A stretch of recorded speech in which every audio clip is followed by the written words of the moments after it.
सातारा जिल्हा परिषदेमध्ये भाजपचे सर्वात जास्त 27 सदस्य निवडून आले असून एक अपक्ष भाजपसोबत आहे आणि त्यामुळे सातारा जिल्हा परिषदेचा अध्यक्ष भाजपचाच होईल यासाठी प्रयत्न सुरू असल्याचं मंत्री जयकुमार गोरे यांनी सांगितलं। साताऱ्यामध्ये महायुती म्हणूनच पुढे जाणार आहोत, मात्र तसं न घडल्यास सर्व पर्याय खुले असल्याचं जयकुमार गोरे यांनी स्पष्ट केलंय। यानंतर शंभूराज देसाईंनी जयकुमार गोरेंवर निशाणा साधलाय। साताऱ्यामध्ये आम्ही सगळ्यात मोठा पक्ष आहे। 27 सदस्य आमचे निवडून आलेले आहेत। 28वा रामभाऊ वेताळांच्या रूपाने आलेला भारतीय जनता पक्षाचा कार्यकर्ता अपक्ष निवडून आलाय, तोही भारतीय जनता पक्षासोबत आहेत। ते मुख्यमंत्र्यांनी त्यांनी भेट घेतलेली आहे आणि माझी जी या ठिकाणी मी आपल्याला ऑफिशियल अनऑफिशियल सांगतो की भारतीय जनता पक्ष सत्तेच्या जवळ आहे। चमत्कार घडेल मे बी आपण अपेक्षा करू की सगळे एकत्र मिळून आम्ही पुढे जाऊ, नाहीतर चमत्कार घडावा किंवा चमत्कार करावा अशी मनस्वी भावना नसली तर वेळ पडले तर करायला लागेल। त्यांचं मत ती शेवटी मोठे आहेत ना, मी म्हणलं ना तुम्हाला मोठी दिग्गज मंडळी आहेत सगळी, त्यांच्या वक्तव्यावर आम्ही बोलणं सुद्धा आता आम्हाला म्हणजे कसं बोलावं भीती वाटते म्हणून बोलत नाही आम्ही की लगेच दुसरा पालकमंत्री नेमला जातो किंवा आम्ही काय एखादं छोटं वाक्य जरी बोललो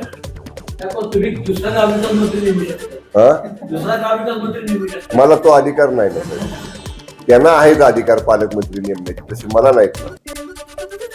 कोल्हापूर महानगरपालिकेची निवडणूक पार पडताच दोन्ही शिवसेनेकडून पुन्हा एकदा आरोप प्रत्यारोप सुरू झाले। ठाकरेंच्या शिवसेनेच्या पदाधिकाऱ्याची ऑडिओ क्लिप शिंदेच्या शिवसेनेचे नेते सुनील कदम आज सार्वजनिक करणार आहेत। महापालिका निवडणुकीदरम्यान आर्थिक देवाणघेवाण झाल्याचा आरोप सुनील कदम यांनी केला असून त्या संबंधित ऑडिओ क्लिप सार्वजनिक करत सुनील शिंदे पोलखोल करणार आहेत। दरम्यान यासाठी अजून महायुतीच्या नेत्यांनी परवानगी दिली नसल्याचं सुनील कदम यांनी म्हटलेलं आहे। मुंबई महापालिकेत स्थायी समिती आणि शिक्षण समितीच्या नव्या अध्यक्षांच्या नावांची आज अधिकृत घोषणा होणार आहे। मुंबईच्या महापौर आणि उपमहापौर पदाची निवडणूक ही बिनविरोध झालेली होती, त्यापाठोपाठ स्थायी शिक्षण सुधार आणि बेस्ट समितीच्या अध्यक्षपदाची निवडणूकही बिनविरोध होणार आहे। त्यापैकी स्थायी समितीच्या अध्यक्षपदासाठी भाजपच्या प्रभाकर शिंदे आणि शिक्षण समितीच्या अध्यक्षपदासाठी राजेश्री शिरवळकर या दोघांनीच उमेदवारी अर्ज दाखल केलाय आणि त्यामुळे त्याच पदांसाठी त्या दोघांच्याच नावाची थेट औपचारिक घोषणा होणार आहे। नाशिक पालिकेची महासभा सकाळी 11 वाजता होणार आहे। पहिल्या महासभेत शहरात सुरू असणारी कामं, नागरिकांची गैरसोय, अनियमित असा पाणी पुरवठा या विषयांवर नगरसेवक आपल्या प्रशासनाला धारेवर धरण्याची शक्यता आहे। त्याचबरोबर महापालिका विरोधी पक्षनेता आणि सभागृह नेता यांच्या नावाची घोषणा होण्याची शक्यता आहे। महापालिकेचे विरोधी पक्षनेतेपद ठाकरेंच्या शिवसेनेकडे असून महानगर प्रमुख प्रथमेश गीते यांच्या नावावर प्रशासनाकडून एकमत झालं आहे, मात्र सभागृह नेतेपदासाठी भाजपमध्ये जोरदार रस्सीखेच असून नव्यानं पक्षात दाखल झालेले सुधाकर बडगुजर, गुरमीत बग्गा दिनकर सभागृह नेतेपदासाठी इच्छुक आहेत। मंत्री गिरीश महाजन नाशिक मुक्कामी असल्यानं आज सभागृह नेत्याची घोषणा होणार का याकडे लक्ष लागलंय। रायगडमध्ये शिवसेनेला सत्तेपासून लांब ठेवत राष्ट्रवादी आणि भाजप सत्ता स्थापन करणार आहेत, यावर गोगावले यांनी शिवसेनेची बाजू मांडत युती पक्षांना इशाराच दिलाय। त्यांना आमची गरज नसेल तर त्याचा पुढे आम्ही वेगळा विचार करू असा सज्जड इशारा मंत्री भरत गोगावले यांनी मित्रपक्ष असलेल्या राष्ट्रवादी आणि भाजपला दिलाय। महायुतीत एकत्र आहोत तर एकत्र येणं गरजेचं आहे असा सल्ला गोगावले यांनी दिलाय।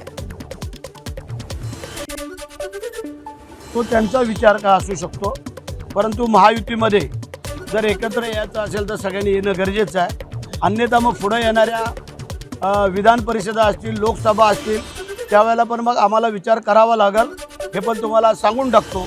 कारण जर आपण महायुतीमध्ये लढलो वेगळे तरी कित्येक ठिकाणी एकत्र आलेलो आहोत आणि त्यांना जर आमची आवश्यकता नसेल हरकत नाही आहे, त्याचा पण विचार पुढे केला जाईल। सावित्रीबाई फुले पुणे विद्यापीठातील खासदार अमोल कोल्हे यांच्या भाषणाला विरोध करण्यात आलाय। सकल विद्यार्थी समूहाकडून कोल्हेंच्या कार्यक्रमाला विरोध करण्यात आला असून कार्यक्रम रद्द करण्याची मागणी कुलगुरूंकडे करण्यात आली आहे। चुकीच्या पद्धतीनं कार्यक्रमाचं आयोजन केल्याचा दावा करत हे व्याख्यान रद्द करण्याची मागणी करण्यात आली आहे। तर विद्यापीठातील विद्यार्थ्यांनी कुलगुरूंना पत्र देत कार्यक्रम रद्द करू नका अशी मागणी केली आहे। आज संध्याकाळी 4 वाजता अमोल कोल्हे यांचं शिवाजी महाराज जयंतीनिमित्त सावित्रीबाई फुले पुणे विद्यापीठामध्ये हे विशेष व्याख्यान आयोजित करण्यात आलं आहे। अहिल्यानगरमध्ये एका गावात 15 वर्षीय अल्पवयीन मुलीचं अपहरण करून तिला तब्बल 5 दिवस जंगलात ठेवत तिच्यावर लैंगिक अत्याचार केल्याचा गंभीर प्रकार समोर आलाय। राहुरी पोलिसांनी मोठी कारवाई करत जंगलातून मुलीची सुटका केली आहे। मुख्य आरोपीसह तिघांना अटक करण्यात आली आहे। 13 फेब्रुवारी रोजी कॉलेजला जाते असं सांगून घराबाहेर पडलेली 15 वर्षीय मुलगी परतलीच नाही। पालकांनी तत्काळ राहुरी पोलीस ठाण्यात तक्रार दाखल केली आहे। या प्रकरणात मुख्य आरोपी मुख्तार हैदर पठाण आणि कौसर हैदर पठाण, आकाश शरद संसारे यांना पोलिसांनी अटक केली आहे। मुख्य आरोपींवर अपहरण आणि लैंगिक अत्याचाराचे गंभीर आरोप ठेवण्यात आले। पीडितेच्या जबाबानुसार पॉक्सो आणि त्यासोबतच लैंगिक अत्याचाराची कलम लावण्यात आली असून पुढील तपास सध्या सुरू आहे। या घटनेच्या निषेधार्थ संबंधित मुलीच्या गावात बंद पुकारण्यात आला होता। आढावा घेतलेला आमच्या प्रतिनिधींनी, आपण पाहूया। अहिल्यानगरच्या राहुरी तालुक्यातील एका छोट्याशा गावामध्ये 15 वर्षीय अल्पवयीन मुलीचं अपहरण करून तिच्यावरती अत्याचार केल्याची धक्कादायक घटना ही समोर आलेली आहे। खरं तर राहुरी तालुक्यातील एका छोट्याशा गावामधील ही 15 वर्षाची जी मुलगी आहे तर ती 13 फेब्रुवारीला कॉलेजला जाते असं सांगून घरातून बाहेर पडलेली होती आणि त्यानंतर ती घरी परतलीच नाही। त्यामुळे तिच्या पालकांनी जे आहे तर राहुरी पोलीस स्टेशनमध्ये तक्रार दाखल केली आणि त्यानंतर पोलिसांनी तपासाचे चक्र फिरवत या मुलीला नाशिक जिल्ह्यातील नाशिक सुरत रोड लगत असलेल्या रामशेज किल्ला परिसरातील एका जंगलातून जे आहे तिची सुटका केलेली आहे। आणि या प्रकरणामधील मुख्य आरोपी मुख्तार पठाण आणि त्याला मदत करणारे कौसर पठाण आणि आकाश संसारे यांना पोलिसांनी अटक केलेली आहे। खरं तर या मुलीचा जबाब ज्या वेळेला घेतला त्यावेळेला या मुलीवरती या जंगलाच्या परिसरामध्ये तब्बल 5 दिवस जो आहे तर अत्याचार केला जात असल्याचं समोर आलेलं होतं आणि त्यानंतर बाललैंगिक अत्याचार प्रकरणासंदर्भातला वाढीव कलम जे आहे तर या प्रकरणामध्ये पोलिसांनी लावला आणि त्या संदर्भामध्ये गुन्हा देखील दाखल केलेला आहे।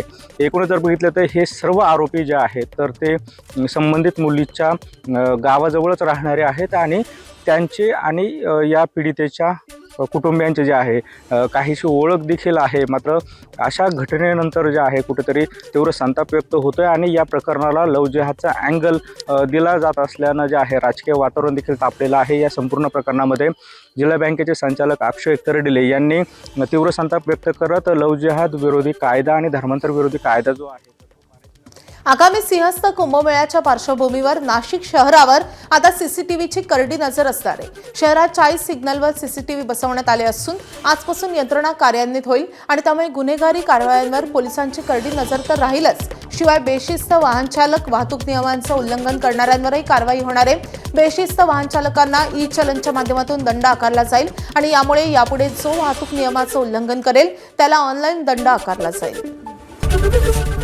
एबीपी माझा, उघडा डोळे बघा नीट।